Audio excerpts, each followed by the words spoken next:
जय श्री राधे कृष्ण। आप सभी का आपके अपने YouTube channel BK Mishra present में बहुत बहुत स्वागत है। आइए आज आप सब जानेंगे वर्ष 2026 चैत्र मास कृष्ण पक्ष में संकष्टी चतुर्थी का व्रत कब धारण किया जा रहा है।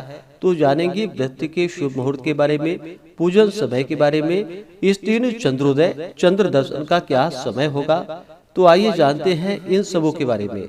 प्रत्येक माह कृष्ण पक्ष और शुक्ल पक्ष की चतुर्थी तिथि के दिन गणेश चतुर्थी का व्रत धारण किया जाता है। कृष्ण पक्ष में पड़ने वाली चतुर्थी को संकष्टी चतुर्थी और शुक्ल पक्ष में पड़ने वाली चतुर्थी को विनायक चतुर्थी के नाम से जाना जाता है।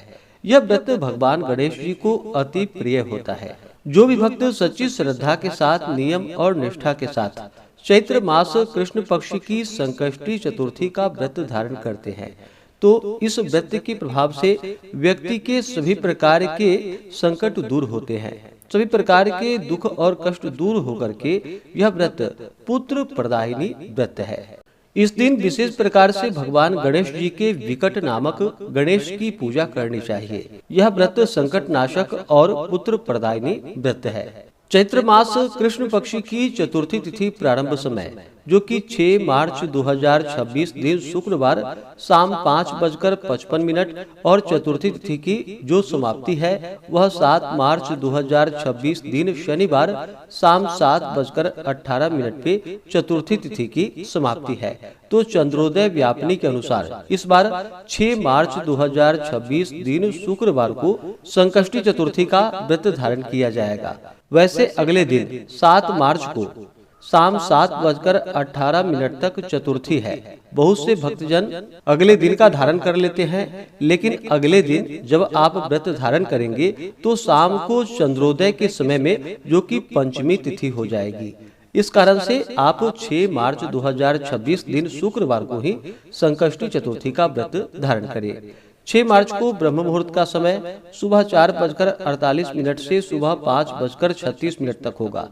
सूर्योदय का समय सुबह 6:16, सूर्यास्त शाम 5:59 होगा।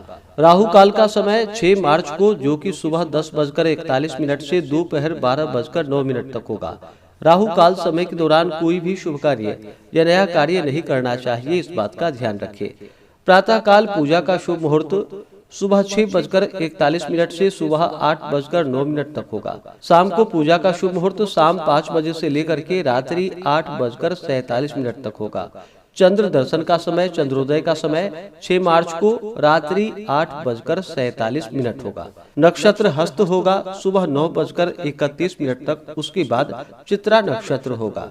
योग गंड होगा सुबह 7:06 तक। उसके बाद वृद्धि योग होगा। विजय मुहूर्त का समय 6 मार्च को दोपहर 2:30 से दोपहर 3:17 तक होगा। इस दिन विशेष प्रकार से भगवान गणेश साथ में चौथ माता का पूजन करना चाहिए और शाम को चंद्रोदय होने के बाद चंद्र देवता को अर्घ्य प्रदान करने के बाद यह व्रत पूर्ण माना जाता है। इस दिन भगवान का पूरे विधि विधान के साथ गंध पुष्प धूप दीप आदि से पूजन करना चाहिए। भगवान को सिंदूर दुर्वादल अवश्य ही अर्पित करनी चाहिए। अनेक प्रकार के नैवेद्य आदि का भोग लगाए, जल से आचमनी करवाए, मुख शुद्धि के लिए पान पत्र सुपारी लौंग इलायची के साथ में अर्पित करे, कथा आदि का श्रवण करे, भगवान गणेश जी के अस्तोत्र चालीसा आदि का पाठ या श्रवण करे, भगवान की आरती करे और चंद्रोदय होने पर चंद्र देवता को कच्चे दूध का या जल का अर्घ्य प्रदान करने के बाद यह व्रत पूर्ण माना जाता है। इस व्रत में जो कि कथा के अनुसार बतलाया गया है, इस दिन ब्राह्मणों को भोजन करवा करके स्वयं पंचगव्य का पान करके रहना चाहिए। पंचगव्य का मतलब जो कि गाय का गोबर, मूत्र, दूध, दही और घी, इन सबों का एक साथ मिला करके पंचगव्य बनाना चाहिए और उसका पान करके जो कि रहना चाहिए। इस दिन खास करके शुद्ध घी के साथ बिजोरे नींबू का हवन करने से जो कि बांझ स्त्रियां भी पुत्रवती होती है, यह कथा के अनुसार बतलाया गया है। इस दिन दिन रात्रि उपवास रह करके व्रत को धारण करना चाहिए। जो उपवास नहीं रह पाते हो, जिनका स्वास्थ्य सही ना हो, तो आप एक समय फलाहार ग्रहण करके व्रत को धारण करें। इस दिन सुबह के वक्त और खास करके चंद्रोदय से कुछ पूर्व ही स्नान आदि करके शुद्ध वस्त्र धारण करके भगवान गणेश जी का चौथ माता का पूजन करें और फिर चंद्र देवता को अर्घ्य प्रदान करके व्रत को पूर्ण कर सकते हैं। तो आशा करता हूँ कि यह जानकारी आपको अच्छा लगा हो। इसी प्रकार से ज्ञानवर्धक जानकारी आप प्राप्त करते रहने के लिए, व्रत पूजा के बारे में जानने के लिए, कथा को सुनने के लिए चैनल पे अगर आप पहली बार आए हैं तो चैनल को लाल बटन दबा करके सब्सक्राइब करें, साथ में बेल आइकन घंटी को दबाएं ताकि आने वाली वीडियो का नोटिफिकेशन आपको समय से मिलता रहे।